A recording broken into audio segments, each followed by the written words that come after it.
Sakes. He said, lovely for you, and I was like, all right, what am I going to get? I was expecting a backhanded compliment, but he said, wonderful, so I'll take it. Thank you very much, Richard.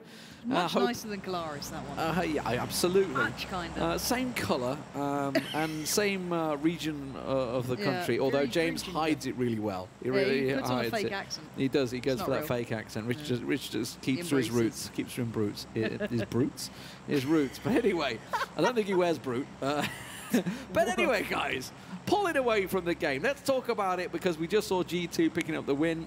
Yep. Fantastic performance for them. We're expecting to continue to see this. You can see, looking in Minas Generales, Reciprocity, Vitality going in there. You can see TSM and Unity also heading up towards Hacienda. I feel that maybe Unity have pulled a little away from that. I'm not too sure. We'll see whether it continues. But I want to follow on about what they were talking about, in-game leaders. You know, it's something that... It's an interesting topic. It's a big topic. I mean, it's... How do you compare? Sounds he just fell from something. Oh, don't tell me he got caught on something and then the parachute dropped him. I reckon that's... It's got to be, right? He's got to have got caught on a tree or whatever and he knew and it drops you down or bounces you. I have no idea, but whatever's happened has made me giggle. But anyway, I wanted to go, how do you compare? Because we've both covered a lot of games. Yeah. How do you compare in-game leaders in PUBG to, say, other games? Like, so is it hard, as detailed as, say, like, you know, I guess it's not as split-second. Oh, I guess it can be at times. But it's not as focused, I think, is the only thing. It's not focused on such a centralized area. It's obviously, it's so much variety to it. And it's a really hard topic to discuss because there's so many different opinions of how to approach it because no one's perfected it yet. There isn't that super team yet. We've had teams get close, but it's consistency, and that no one's been able to be like, all right, this is our year. We've literally just, you know, done it all. Yeah. Whereas other games, you've seen that meta change of, okay, well, we're just going to have the 5 fraggers and a coach, and that'll work. That gets changed. Okay, well, we need a dedicated in-game lead. You know, it's already had that meta shift in other games. I don't think we've seen the perfect composition yet. No, because even if you look to probably like the most successful one right now is Team Liquid. Yep. And actually, they have almost 2, right? Because, you know, it used to be Jeems, then it was, it's kind of Gemty, and you kind of have, in PUBG, you almost have different situational in-game leaders. But also, you know, going to teams, one of the clearest things for me is there has to be one voice that people listen to. Correct. And I agree with this. Now, I know in other games, my easiest experience is CS. I mean, there was a couple of other theories. I think one of the only examples where it strayed away from that in the current meta, where a coach can't call for you, let's just keep it in the same format as this, would be the Karrigan-Nico combination, right? So Karrigan was your overall voice. He says the strats at the start, the approach, the theory, but then Nico would relay information. So he'd be the, you know, what's he'd be developing your scout, in the round, Exactly. If he would act like a scout, if he was your going in first, he'd go to the other site, for example, he'd be out on his own. He could relate, all right, well, I've just had this rotation, this utility. He kind of feeds that back in, but he's the other voice. He can also have impact. I don't mind that in PUBG. Yeah. But I still think, and I stand by this, I hated when teams at the start, I remember asking them, you know, do you have an idea? And they're like, oh no, we all do it. I'm like, that's ridiculous. That's bad. Yeah. But the problem is that people get comfortable with this, and it's a pride thing as well. Yeah. It's a lot of pride in putting all your faith in your Listen IGL. to me, sort of exactly. thing. Yeah. So I'm interested to see how it develops over time. I think there should be one overall voice, and you do give the scout information relay, where it's like everyone relays info. That's obviously the case. But he can potentially sway things off the back of what his information that no one else can see is. And it's the same, like if I were to compare it to, say, you know, League of Legends, obviously I did that for many years. You will, again, similar to Counter-Strike, you'll have that one guy that's their overarching voice, but certainly in that, and I guess you could relay it to PUBG in terms of, obviously, you have, say, you know, your duo lanes. Well, they are going to have very specific information that only relays to them, and it doesn't need to go to the rest of the team, so they will make a decision based on that, not based on what the in-game leader says. And that's also similar to, like, for example, you have your 2-2 splits. You know, if your in-game leader's not here, he's not seeing what you're seeing, so therefore you may see something that actually should be beneficial. I'm always curious where they sit, because in IGL, traditionally, and most other esports, middle, because then you can see everything else. I'm always curious, in 2-2 splits, do they put the 2 voices, other ends, or, you know, next to each other so they can see each other's screens? Well, actually, you know, next time we see Team Liquid, because they're an easy example to look at, right? I want to see who's next to who and if it's actually that way. Because I'd be it's always Gemty and Ibiza and Jeems and Samty that split a fight. For Call, I think that's how they tend to 2-2 split. We'll keep eyeing it. Keep eyeing it. We'll see where they're sitting. It's always interesting because it will change as the game goes on. I can promise you 100% once one team cracks it, has consistency over time, shows that we are dominating this meta, everyone will turn to that style. Yeah. And then it shifts again. One team will break it, everyone looks at how they've broken it, and you keep going and going and going. But I do think it's a very interesting approach, and I think we'll see some great in-game leaders arrive here. And already we are seeing Team Liquid in a bit of a battle, and it's Unity, it's the early teams going very central, and it's the Knights not far off either. So Liquid are having a very tricky time. Yeah, James is having to back away from this fight. He's getting caught in the back. Meanwhile, Samti's taking a fight the other side onto Znark, the man that just snaked his way into second place for the Knights in the previous round. He's been picked off, and he should just about get away from that one. The Mini 14 not quite working out for Samti there, but he needs to turn his attention towards James, who's continuing to run with 2 on his back. Yeah, I'm... these guys... I love watching Team Liquid because when it goes well, it looks beautiful, it looks perfectly planned, it looks like they're really, ready and waiting to take on a whole other squad by themselves, but it's been a little scary at the moment. They've been pressured everywhere, and they don't have a bit of hard ground to stand on, really. They've got a bit of a hillside, and this, we literally just talked about it. When one team does something successful, others copy it. Team Liquid predominantly were the team that moves on 4 to 5 minutes. Yep. And going center point, well, look at what's going on. Digital Athletics are doing the same thing. Yes, the circle's kind of been in their favor last time. CrowCrowd are there. Unity going pretty early and getting central point. So what they've done successfully, other teams will continue to follow. Thriftfully executing that one, and maybe didn't need to waste the bullet there. I think Senpai was going to bleed out. But you got to confirm your kills. God forbid that gets stolen from some dirty little angle 400 miles away. Like, all right, cool. But good points to be picked up. And a big loss for CrowCrowd, who... had a really nice start to the last game. I think for me, it was just enjoyable to see them being quite proactive. I think they overstepped the mark, but it's a good time to test it. This is the best time to get that kind of aggressive tendencies out, kind of play it out and see how it feels. I don't know if they had other options. I did quite like their position in the last game, but still, losing out on them early, or one of their players early, is actually a big loss. I feel TSM are losing out on this Unity battle they're having. Because, well, this Unity run over their own teammate just to make sure, I'm really not... Yeah, just to hammer it home. But anyway, what I mean is, I feel they're forced to change their rotations. I'm trying to think of their... Oh, wow, Orange got picked off as well. Oh, that has not gone well for Unity. It might not just be Orange either. Oh, my word, that is a disaster. CrowCrowd took him down. Blaston get finished off by James as well. So, yeah, that's gone horrible for Unity there. And it looks, I don't see a potential for them to get away with this. It looks like they're trying to get back over, though. Look at Tab's running in. Tab's going to try for this one. No, he's going to finish him off. He's just going to flush him. It's going to be easy for him. Yeah, they're not going to get any help out. No. The question is, will CrowCrowd get it? Yeah, Tab's going to finish him off, so that's an easy 2 kills for CrowCrowd, who just had a very good start in the previous round. But it's that trade, isn't it? Is it worth losing out on that player to benefit those points? Does it kind of hinder you late game? Is it worth it early game to get these points back? Point to points at the end of the day, that is always good. And you've kind of solidified the area you're in. That's one other benefit. But I worry when teams lose out on players early. It's always such a horrible sign because you can't do those 2-2 splits. You start losing out on so many options. You lose out on that bit of a flex player that you could potentially bank on later on. Obviously, you didn't intend to lose out on one, but it's what they've been given here. Now, we are seeing still Vitality and Reciprocity. Yeah. Speaking of losing out, it's the teams, and this is a battle we will see probably continue. That's a big shift. See continuing for probably 2 to 3 weeks. We'll see how it develops. Okay. Based on the fact that they are clashing on both Miramar and Erangel, but that is a hard southeast shift. Los Leones obviously also, we should mention it, enveloping the majority of the circle. I would say probably 40% of the circle is Los Leones. Water and so that really shrinks the playable zone that a lot of these teams are looking at. Look at Rage Your Age like, yes, boys, we've finally been given a circle. Edge game's working for us. Exactly. I'd love them to do a 2-2, just take over that southern side. I think for now they're happy to maybe sit where they're at. We are still seeing the Reciprocity Vitality. Consistent battle. Raffi tried to go out on a limb, and his limbs get ripped apart. So that's Nasus on the other side. And it's a scary revive to go for. I think Shiv might know his options are very limited unless you get Haxeti or Skoom going early.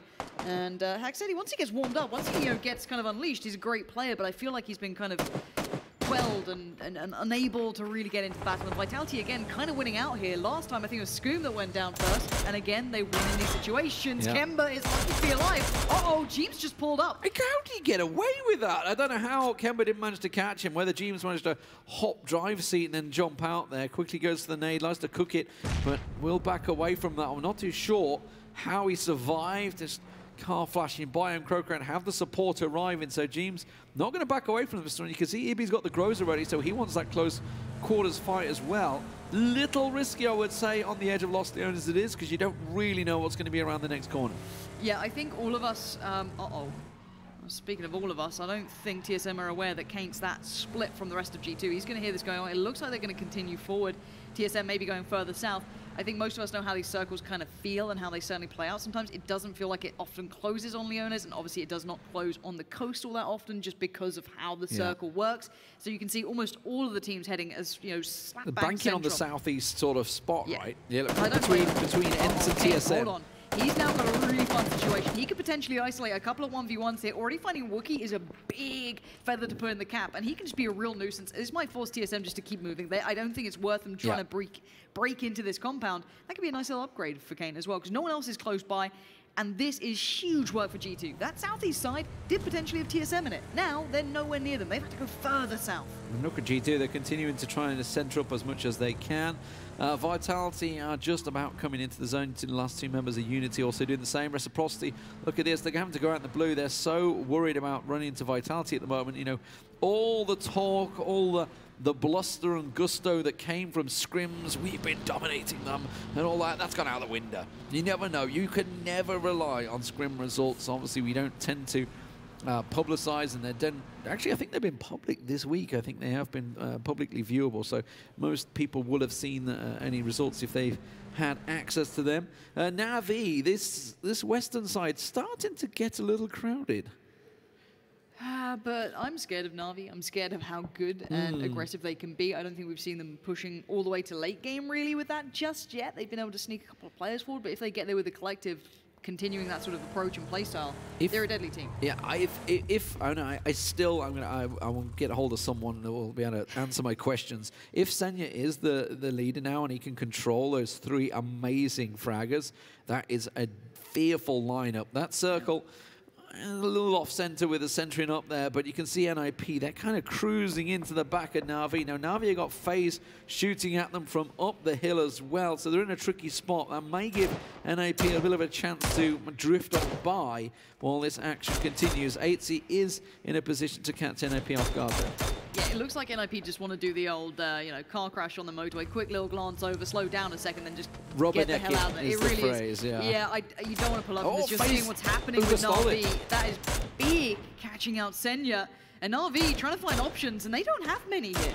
Yeah, it was the Knights that downed him, and it was stolen frag there. That's what we're talking about. Flush the kill. You'll hear a lot of the teams will be flush, flush, flush, you know, whatever you're playing.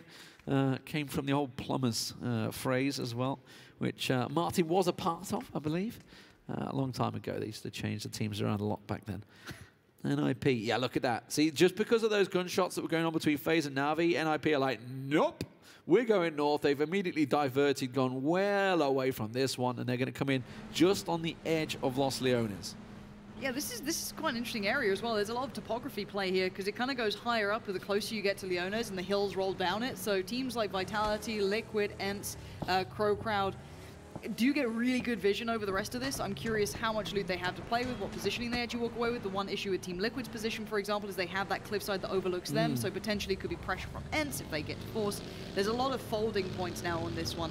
The southern side isn't too compact yet. M19 could lose out on individual players, but we are seeing all the teams on the outskirts looking for options.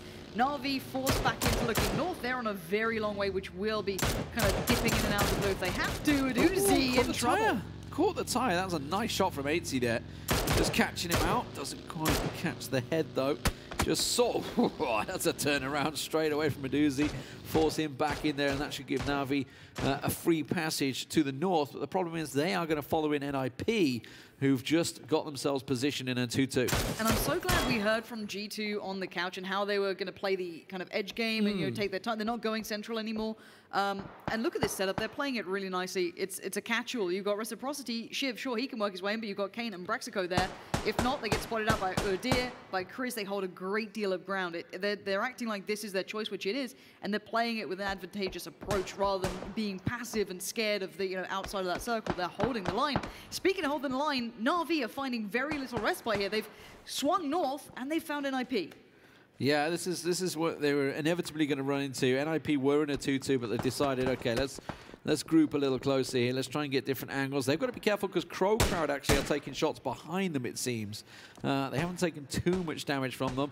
That is a big circle shift, though. That has once again hard shifted this down to the southwest. There's shift going down. Braxico, that's the second frag picked up by them, taking those edge players out. Reciprocity continuing to move around the south as well. That's not going to go well for them. No, and it looks like Na'Vi, yeah, suffering somewhat of a fate here. NIP hold the line, and then FaZe fancy the action. They're just going to be stealing it away. Now, CrowCrowd being caught as well. They had the high ground, but they're trying to work away from it. Unity on the other side. The nades come in, and Na'Vi go down. Closing out 16th. Wow. It's a big loss. They're such a scary team, but they just couldn't find a way in. Yeah, they beat Reciprocity to 16th place there because Hacksteady's going down, and that's a 15th for them. Bleeding out, both Scoop and Hacksteady went down to the play zone there as well. Should point out, although G2 putting a heavy amount of damage on them. G2, though, they were playing edge, and now it's got a problem. They're going to push through M19. But I want to see how they do this. If you have this in mind, you have to deal with hard shifts. If you play edge of circle, you know this could be a potential. So I'm wondering how they approach it. I'll get back to that once we see it in full action, because Vitality is swinging in, TSM aren't far. A lot of action is in that southeast side, but the center is also pretty rife with it. Raise Your Edge had everything at the start. They now get forced towards the edges, but we do see the Knights slowly but surely racking up some bodies here too. K98 onto Winstrike there, and it's a tricky territory to fight over because it is kind of, there is a lot of farm fields, open farm fields in this this area. And we're seeing Kane trying to push in, Vitality putting the pressure down. Nasus once again, he had an excellent start to phase one, and it seems to be continuing here for Vitality as he casts a curse, catches him out there, and Chris absolutely nails them. Yeah, I'll come back on towards that G2 fight because basically they were banking on Chris to get there. Now we're seeing the breach coming from ENCE. That's towards Raise Your Edge. That was a compound crash that you saw that Raise Your Edge were prepared for. They knew it was happening. They still couldn't deal with it. There's a fight back though from Sigzy. He's going to fight Mikas. This is Chris finally getting the action, taking down Vitality. Chris just got all 4 members of Vitality. Because Braxico and the other teammate were down on the more southern side, keeping all the attention. They died for Chris's sin. He turned up late, but he turned up in style. He was a little late to the party, but it's worthwhile. They will probably be able to get the revive in. I think it was a bit close.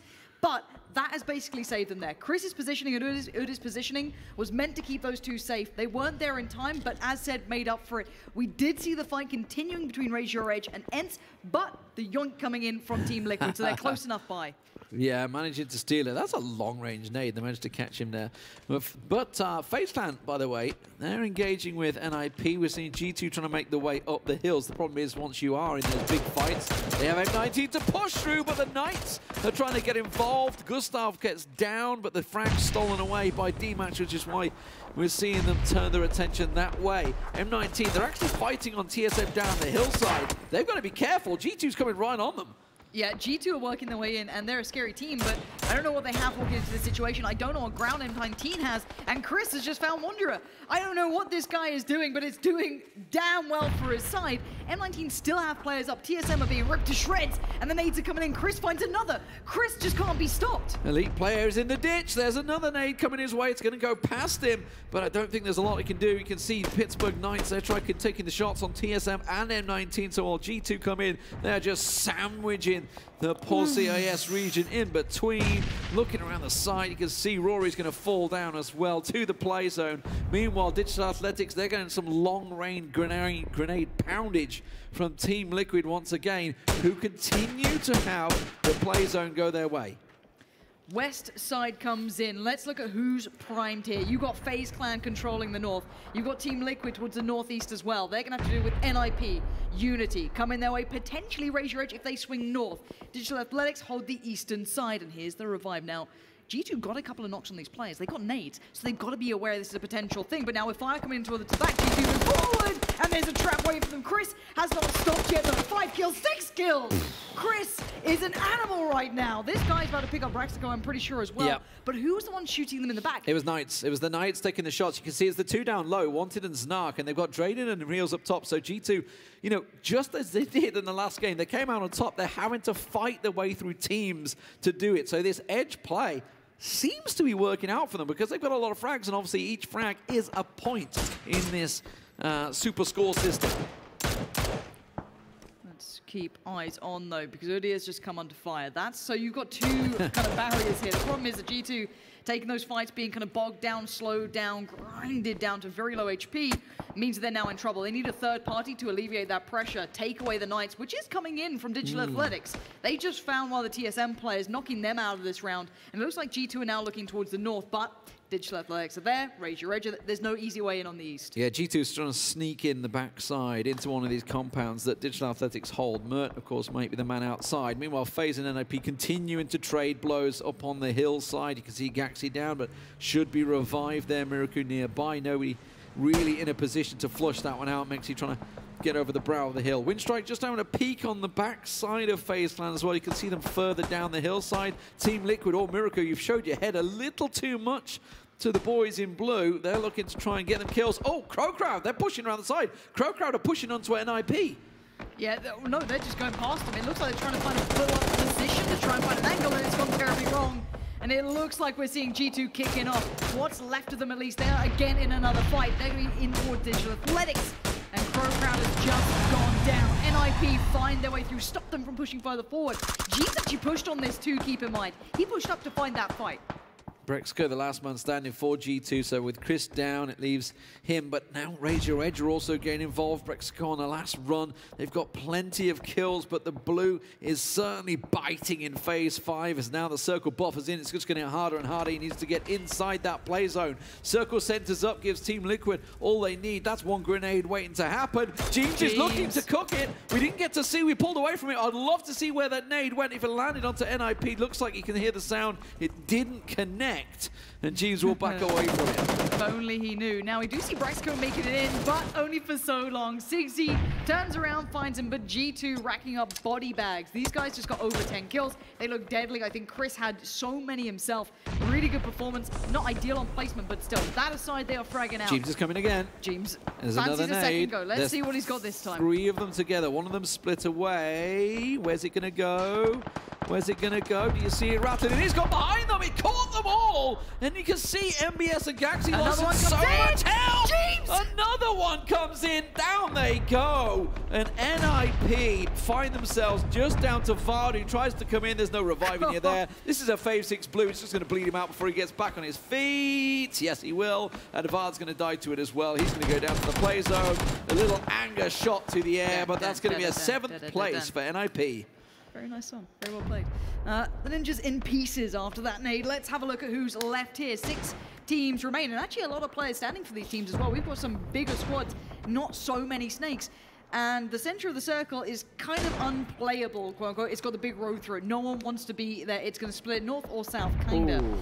We've got the east and the north. Team Liquid and FaZe in the north, and in the south-ish, east, Raise Your Edge, Digital Athletics, Knights, Winstrike. They're trying to get to the shack, but I think there was a nade coming their way. I think they're trying to get to the shack. Menox has got inside there. Fast Rail is trying his best, but FaZe Clan and Liquid are directly above them. They're getting shot from below by both Winstrike and the Knights, so it's a bit of a blazing battle between Raise Your Edge, but Menox got safe. That could work out for him. Sigzy's going to get picked off. The smoke's dissipating, so you can see the little red flashes there, the new little add-on that came to it. 80 did get down, so Tixu pushed it. 80 was the anchor man, so now he's got to be careful. Mix is going to be watching his behind as Jemty makes a run for it against his former teammates. Yeah, I'm a little scared, though. This is a fight on 2 fronts for FaZe. That southern side, probably they didn't expect anyone to be over there. That's a push over the road from Tixu, potentially. And now they have to deal with Liquid, potentially, but Liquid are also dealing with Raise Your Edge. But Liquid seem always happy in these 2-2 splits, doing whatever they want. Jemty and Ibi on one side, Samsy and James on the other. Uber in a fight, he's going to get tagged up himself. The nade confirmed towards 80. That's going to kind of make a bit of a problem here for FaZe. They have to worry about that southern side. Nookie's on the way over as well. 6 Mood trying to heal himself out of this one. 8 first aids, a hope and a dream. If he finds fast rail, so that's another Razor Edge member down. They're down to just Menox now sitting in that shack. Team Liquid, they've got a beautiful ridge line, but they've got to move away from it. FaZe Clan get given the circle along with Winstrike, and it's down to the Knights and Liquid to try and move in there, along with Sixmo. You can see he's trying to sneak himself on the edge of the blue. This is looking like a Team Liquid game, but that first game is still kind of resonating with me. I'm not going to give it to him. It's down to FaZe here, right? It is exactly down to FaZe. He holds the furthest northern point for FaZe. He is your warning signal. He's the alarm bell that should ring. Team Liquid continue their journey. They're aware that FaZe were here. They are not going to go about this duty. They should not get caught off by this, but they also want to keep pressure everywhere. They're not going to stop because of this, but what can FaZe do? Because look at they're so worried about Winstrike in the south as well. I don't know if they can deal with this. And Winstrike are actually pushing the ridgeline against Mexi as well. So as soon as it looks like they may actually push at the exact same time. Winstrike are getting edgy. Dave's FaZe holding the it's a nice angle. Tractor angle. Yeah, there we go. There's the warning shot. So Uber saw them.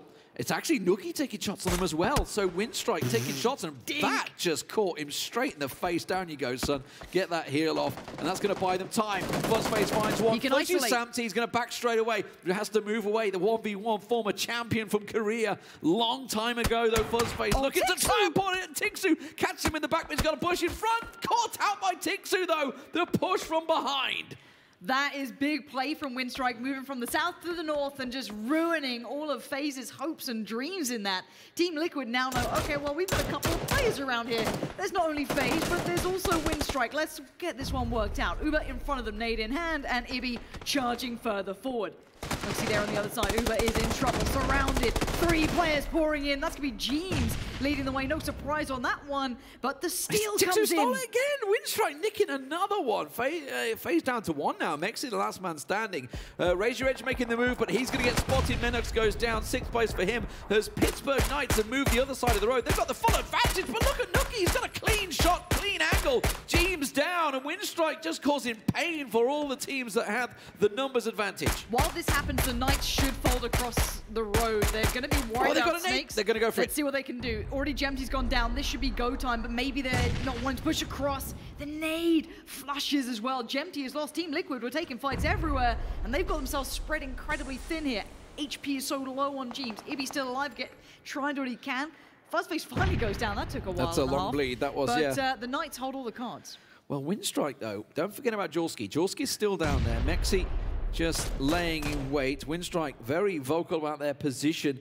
Sixmo still playing very much on the edge, trying to crawl his way in there. But I think the Knights, they now have all the cards. They have the advantage. They have the ridge lines. And you can see Winstrike, they're kind of running out of positions. They're going to have to go for that road ridge line, and that plays into the Knights' favor. Yeah, it certainly does. The Knights have taken the advantage while the action was hot, while the iron was hot. The issue is Sixmo. Maybe he could be a problem to them, potentially pick off one, open things up here. But for them, you want to hold Zark in the north, consolidate everyone towards the center, and use him as your kind of swing point if required. Drayden keeps the fire down towards the rest of Winstrike, just spraying in towards that smoke, keeping the pressure on if he gets to see it. But what is that shot from Nookie? That's terrifying, and they're pushing back over. They're pushing it. They're coming over the road. This is a great little move. They're leaving Liquid. They are leaving them alone, and they're going to go for the complete sweep through the eastern side. Is Wanted ready for this? I don't think he is. Sixmo, look at Sixmo. Sixmo in the bottom there. Is he going to go for Wanted? He's just following him. As soon as Wanted turns around, he's going to look straight towards him. Winstrike almost on top of the Knights now. They're all coming on the hillside. Nade. There's the nade. Reels gets down. Sixmo continues to sneak on behind them. Nookie catches Drayden off guard. There he goes. Wanted caught in the back by Sixmo. And just like that, the Knights, they don't know what just happened to them. Sixmo happened. He just picks himself up 2 more kills for Digital Athletics. And Winstrike suddenly have a great position. But Liquid look to benefit from it. Yeah, this is scary. You've given Team Liquid time to recover. The same for what remains with FaZe. There's so much potential now here. And look at the positioning from Jeems and Ibby. They hold really nice, awkward positions for everyone else getting forward, because that center point is pretty much in the road. Jeems, as you mentioned, that little point to pop up with the Grozer as well. Absolutely could nail you down. Mexi's creeping forward. Nobody looking his way, so he's got a bit of freedom right now. Winstrike know that there is still a member of FaZe Clan over there, so they're keeping their attention that way. They've dealt with the threat from the hillside, which they felt was nice. Yeah, they're going to peel over. This is good. Nookie's holding the angle, and Mexi, I feel, might get caught off guard here. Let's see. He's got a really nice ridgeline. Look, he's holding the headshot peak. I'm pretty sure if we went first-person perspective on him, he might have a nice angle to work from. But he's got hard cover here. They're going to play this slow. They've got a good idea. Look at this cover. Nice work, but the kill's not there. Julski just gets tagged. The overpeak. James got it. James out of nowhere. James. Now Winstrike are terrified. Where did that just come from? Who on earth is there? They know they're nearby, but good split from Winstrike. Nuki will keep them safe. He is their security blanket. He is what's going to keep them in this game now. Sixmo is still creeping up behind Nuki. Tixu's going for the angle. Sees little peek of James's head there. 7 frags for Team Liquid. Winstrike similar as well. Sixmo, they have to remember there is someone over there. Sixmo strikes, he gets Julski down, picks back around, and now Team Liquid will go for it. He gets Sixmo down. Now it's going to cause a problem. Tixu's going to have to back away from this one. They have to try and do something to deal with that backstab. Can they get Julski back on his feet? Don't think so. No. They're going to go for it, and that's going to give Liquid a massive advantage, I feel. You know the Liquid want this situation. They know they want the fight. They are blood hungry, but Tixu is there. Now down to just James. Left in a 1v1 situation. Nuki on the other side. It's going to be time. They're going for the fight. Nuki gets tagged up, forced away. That's big from James. That's bought him time. Tixu wants the information. Nuki is trying to get a heal with the blue on his back. He's going to be forced forward. He's going to be able to breach over that top. It's going to be 2v1 James though. Is up. James got Ibby up, and it's going to surely be... This is going to be Liquid's league. Nuki tries to go for it, but no, it is James that comes out on top. That grows are paying off.